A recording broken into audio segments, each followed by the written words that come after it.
que den la talla para poder generar no solo bienestar, sino posibilidades de crecimiento económico y de bienestar futuro. Vale la pena rescatar lo que sucede en educación como uno de los proxies más fáciles para poder comprender los enormes rezagos que ha tenido la presencia de los estados centroamericanos en el ámbito rural. Siempre se ha dicho que tenemos estados de relativa cobertura urbana, pero más que decirlo, creo que los datos nos revelan que es bastante cierto. Centroamérica ha tenido en los últimos años, diría yo, desde que podemos medir el impacto de los estados, Centroamérica ha tenido estados de cobertura muy urbana y de una presencia bastante limitada en el ámbito rural. Pero en la educación, vean ustedes lo que pasa. Miremos el dato de El Salvador. Los años, en primer lugar, la cobertura y la tasa de alfabetización de la educación. Vean ustedes, el 80% de los hombres rurales tienen en promedio 5.3 años de escolaridad frente a 4.9 años que tienen las mujeres. Y en el caso urbano esto se incrementa a 9 años en el caso de los hombres y 8 años en el caso de las mujeres. Lo mismo sucede en el resto de la región, pero ese es el reflejo de que el servicio más básico que puede ofrecer un país no está llegando en las mismas dimensiones a lo rural sobre lo urbano. Hay otras condiciones de vida en la región que revelan también los enormes rezagos del ámbito rural frente a lo urbano. Vean ustedes, solamente el 38% de las viviendas del área rural tienen piso de tierra, un 54% de las viviendas del área rural tienen acceso a agua por medio de tubería, sea este un servicio público o privado, 54% de las viviendas cuentan con adobe o madera como material predominante y el 86% de los hogares rurales que utilizan leña como principal fuente de energía para cocinar sus alimentos. Cualquiera que viva en el ámbito urbano se dará cuenta de las enormes diferencias que hay entre estos dos espacios. Bueno, este es uno de los elementos también trascendentales en la discusión. El ámbito rural es un ámbito en el que la distribución de la riqueza también es bastante inequitativa. Vean ustedes, esta es la distribución del ingreso rural en los 10 deciles. Lo que encontramos es que, bueno, el primer decil, el primer 10% de la población con menos recursos está dentro del pastel total de la distribución, se queda con el 2%. Y el 10% con mayores recursos en el ámbito rural se está quedando con el cerca del 30% de todos los ingresos que se producen en este espacio.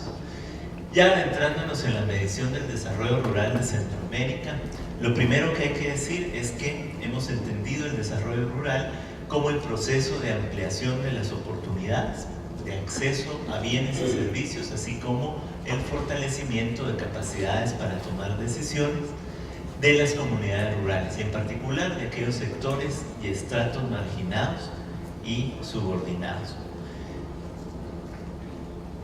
Bueno, ¿qué están haciendo los estados para avanzar hacia el desarrollo rural? Y lo primero que nosotros encontramos dentro de la metodología es que era importante decir que el gasto público es un paso concreto desde la voluntad política hacia la incidencia de la política pública en el desarrollo rural. Y ahí distinguimos que el gasto público, bueno, constituye una de las herramientas estatales más valiosas, contribuye al desarrollo social, contribuye a la cohesión, genera certidumbres, y en lo económico también puede potenciar el crecimiento de cualquier área, en particular el área rural. El presupuesto público, ya lo decíamos al inicio, en cualquier nación constituye el rostro concreto de lo que se desea hacer, y finalmente el análisis del presupuesto sirve de orientación al momento de sopesar las distintas preferencias de gasto o incluso formas de ingreso que pueden haber en la discusión de la política fiscal. Es decir, la metodología que hemos desarrollado en el proyecto ICEFI-FIDA se suma a otras metodologías que ya han estado en discusión. Aquí referimos tres en particular, una de FAO, otra del BID y otra de la SECAC.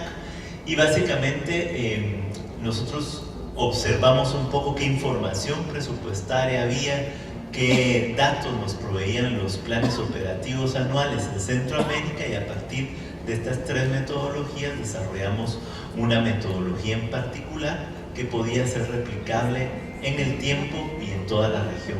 Valga decir que la Estrategia Centroamericana de Desarrollo Rural Territorial sí que marca de una manera mucho más amplia ese sentido de desarrollo rural que nosotros estamos dándole a las políticas públicas, que va más allá del fomento productivo o de la construcción de infraestructura, y que se adentra por caminos que incluyen la identidad cultural, la institucionalidad para el desarrollo rural y por supuesto la construcción de un tejido social que mejore las posibilidades de desarrollo en lo rural.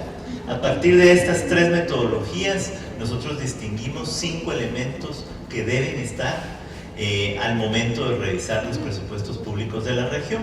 El fortalecimiento del sector rural, hay que observar si la institucionalidad para el desarrollo rural está o es coherente con esos desafíos de desarrollo rural.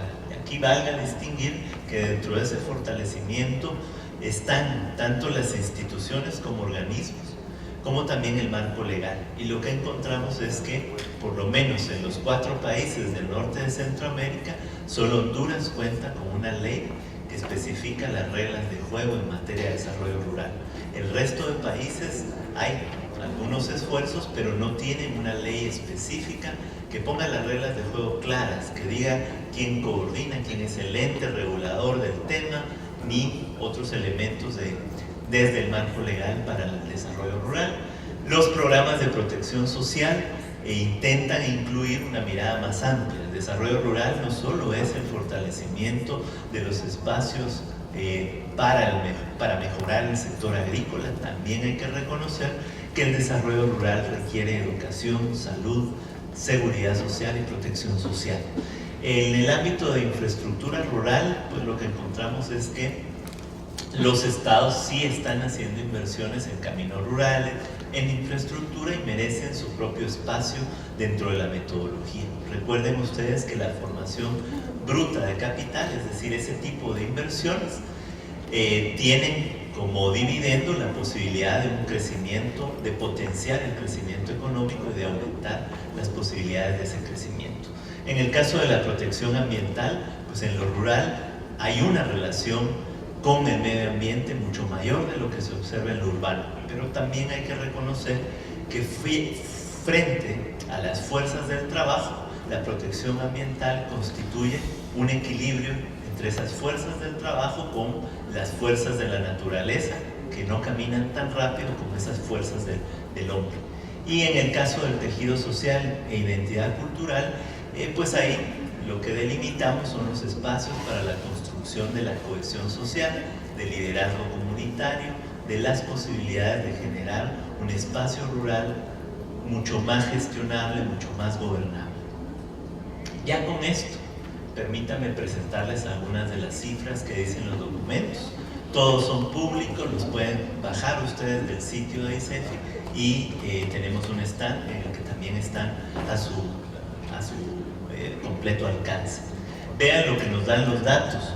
La macroeconomía del desarrollo rural le hemos denominado a este primer cuadro, y lo que encontramos es que en promedio Nicaragua, Honduras, Guatemala y El Salvador han estado invirtiendo entre 2007 y 2012 entre 542 millones y 2.017 millones de quetzales anuales en desarrollo rural.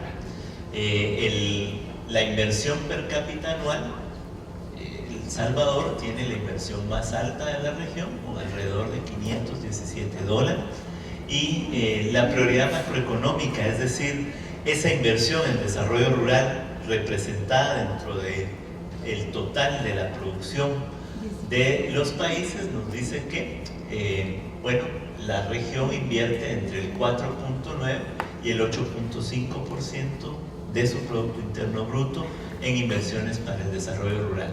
Y cuando decimos prioridad presupuestaria, nos referimos a cuando comparamos las inversiones públicas en términos del total del presupuesto de cada una de las naciones.